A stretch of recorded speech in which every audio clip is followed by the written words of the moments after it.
مذاکرات بات چیت سیاست کا حل ہوتا ہے، مذاکرات بات چیت ہی معاملات کو حل کی جانب لے کر جاتے ہیں۔ اس وقت پی ڈی ایم نے فیصلہ کرنا ہے مذاکرات ہونے ہیں تو کیسے ہونے ہیں، کس سے ہونے ہیں، لیکن میں آپ سے جاننا چاہوں گا کہ حکومت سے بات چیت مذاکرات آپ کریں گے، آپ کی ذاتی رائے کریں گے، کرنی چاہیے پاکستان پیپلز پارٹی کو، جس حکومت کو وہ سلیکٹر مانتے ہیں، وہ سلیکٹر حکومت سے آپ مذاکرات کر کے کیا حاصل کریں گے، یا اگر اس سے نہیں کرنے تو پھر کس سے کرنے ہیں؟ کسی نہ کسی جانب ڈائیلاگ اور حل کی جانب تو جانا ہوگا۔ بہت شکریہ۔ دیکھیں ابھی جس طریقے سے فیاض الحسن چوہان صاحب کہہ رہے تھے وہ مضحکہ خیز ان کی باتیں لگتی ہیں کہ ابھی 6 مہینے پہلے کی ان کی باتیں اٹھا کے دیکھ لیں یا ابھی 1 مہینے پہلے کی باتیں اٹھا کے دیکھ لیں کہ یہ جس کووڈ کا آج سہارا لے رہے ہیں اس کو یہ اسمارٹ لاک ڈاؤن کہہ کے اپنی بہت بڑی کامیابی ظاہر کر رہے تھے۔ آج وہ ٹرمپ کو تنقید کا نشانہ بنا رہے تھے، اسی ٹرمپ کو وہ کہتے تھے کہ جی ہماری تخلیق کی ہے، یورپ نے کی ہے، برطانیہ نے کی ہے، اور ہم جو ہے سکسیسفل رہے اپنے اسمارٹ لاک ڈاؤن کی وجہ سے، کیونکہ ہم نے لاک ڈاؤن نہیں ہونے دیا اس ملک میں۔ جب سندھ حکومت نے لاک ڈاؤن کیا انہوں نے مستقل اس کی مخالفت کی، حالانکہ اس کو WHO سمیت تمام انٹرنیشنلی اس کو سراہا گیا، لیکن انہوں نے ہر جگہ اس کی مخالفت کی، ہر وقت اس کی، اور آج یہ کووڈ کے نقصانات بتا رہے ہیں۔ ایک طرف ان کی تقریبات جاری ہیں،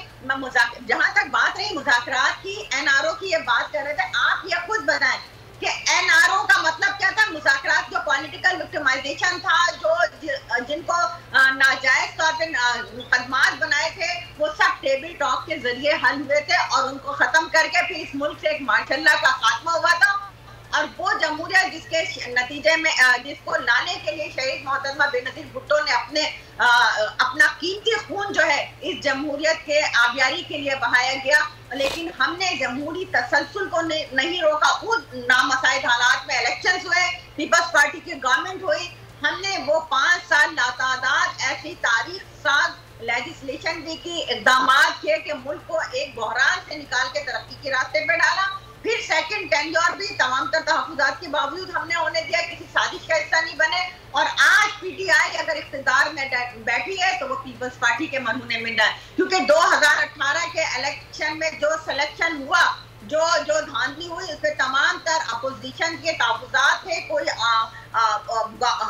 اسمبلی ہال میں نہیں آنا چاہتا تھا۔ پیپلز پارٹی کی لیڈرشپ نے دانشمندانہ اقدام کرتے ہوئے نہ صرف ان کو لے کر آئے بلکہ اپوزیشن کو لے کر آئے، اور آنے کے بعد دیکھا کہ 2.5 سال کے اندر ان کے سارے جو یہ انقلاب لا رہے تھے، جو تبدیلی لا رہے تھے، اس کے پول کھل گئے کہ یہ صرف باتیں کر سکتے ہیں، ان کے پاس کوئی کام نہیں ہے۔ کوئی ایک کام بتا دیں کہ انہوں نے کیا ہو۔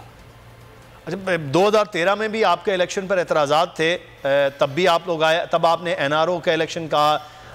2018 میں RTS سسٹم کے بیٹھنے کا الیکشن کہا، تب بھی آپ ناراض تھے، اب بھی ناراض تھے، تب بھی آپ پارلیمان کا حصہ تھے، اب بھی پارلیمان کا حصہ ہے، لیکن معاملہ یہاں پر بڑا ایک اہم یہ اٹھتا ہے لغاری صاحب کہ یہ تمام تر چیزوں کے باوجود اپوزیشن کے رویوں کے حوالے سے مختلف سیاسی جماعتوں کا ایک خاص ایک رویہ ہے، سخت گیر مولانا فضل الرحمان صاحب ہیں، اس کے بعد پاکستان مسلم نون مریم نواز صاحب آپ اپنی تقاریر کے اندر بات کرتی ہیں، اس کے بعد بلاول بھٹو زرداری صاحب آتے ہیں، جس کا ذکر شاہدہ رحمانی صاحبہ کر رہی تھی، یہ بلاول بھٹو زرداری صاحب لے کر چل رہے ہیں کہ سسٹم بھی ڈیریل نہ ہو اور معاملات جو ہیں وہ مقاصد بھی حل ہوں، لیکن اس سارے عمل میں ہوگا کیسے؟ سوال وہیں پر کھڑا ہے کہ ہوگا کیسے سر؟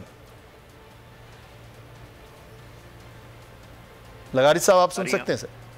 آپ مجھے سن سکتے ہیں؟ جی لغاری صاحب۔ ہاں، میں یہ عرض کر رہا ہوں کہ دیکھیں بنیادی طور پر یہ ہوتا ہے کہ جس کے پاس اقتدار ہوتا ہے بنیادی ذمہ داریاں بھی ان کی ہوتی ہیں۔ اپوزیشن کے پاس تو ایک آپشن تھا کہ وہ پہلے روز سے اسمبلیوں میں نہ آتے، اور یہ اس آپشن پر تو باقاعدہ بڑی پارٹیوں نے اتفاق بھی کر لیا تھا، لیکن جو بڑی پارٹیاں ہیں پاکستان پیپلز پارٹی اور پاکستان مسلم لیگ نون، انہوں نے ہاؤس میں جانا قبول کیا اور کہا کہ ہم اپنی ریزرویشنز کے یہ پہلے دن کی بات ہے کہ ہم اپنی ریزرویشنز کے باوجود ہم ایوان میں جا رہے ہیں۔ اب حکومت کا کام یہ تھا کہ وہ ایوان کی کارروائی کو چلاتی۔ آپ ایسا کریں کہ پوری کی پوری وزیر اعظم کی حاضریاں گن لیں کہ وہ کتنا ایوان میں موجود رہے ہیں، اور اپوزیشن لیڈرز کو بھی گن لیں۔ اپوزیشن لیڈرز پہلی دفعہ ایک بڑے عرصے کے بعد جنرل ضیاء الحق کے بعد یہ پہلا موقع ہے کہ بڑے پیمانے پر گرفتاریاں ہو رہی ہیں۔ ورنہ تو یہ ہوتا تھا کہ حکومت تبدیل ہوتی تھی تو زرداری صاحب نے نواز شریف صاحب کا پورا عرصہ، پہلا دور پورے کا پورا جیل میں گزارا، دوسرا دور پورے کا پورا ادھر حکومت تبدیل ہوتی تھی، ادھر زرداری صاحب جیل بھیج دیے جاتے تھے، اور ان کے اوپر آج تک کسی ایک مقدمے میں کوئی ایک کنوکشن نہیں ہوئی ہے، اور کوئی ایک سزا بھی نہیں ہوئی ہے۔ اچھا، یہ نہیں ہے کہ جو ڈیو پروسیس ہے وہ ان کے ہاتھ میں نہیں ہے، یہ نہیں ہے کہ جج صاحبان جو ہیں وہ ان کے ہاتھ میں ہیں، یہ نہیں ہے کہ ہمارا نظام عدل ناکام ہو چکا ہے اور زرداری صاحب کو بالکل نہیں پھنسا سکتا ہے یا ان کے خلاف کوئی چیز، ان کو ایویڈنسز نہیں مل رہے ہیں جس کی وجہ سے وہ اس چیز کو وہ کرتے، اور وہ اپنا کوئی ثابت نہیں کر پا رہے ہیں۔ یہی ہوتا رہا ہے اور اب تک یہی ہو رہا ہے کہ ان کو پھر اٹھا کر اس دور میں بھی، اور مجھے پتا ہے کہ وہ کس قدر ان کی طبیعت خراب ہے، کس قدر وہ بیمار ہے، اس کے باوجود ابھی بھی ان کے برہان نکلے ہوئے ہیں، اور حکومت جب چاہے گی انہیں گرفتار بھی کر لے گی۔ سبسکرائب کریں اور بیل دبائیں تاکہ کوئی خبر رہ نہ جائے۔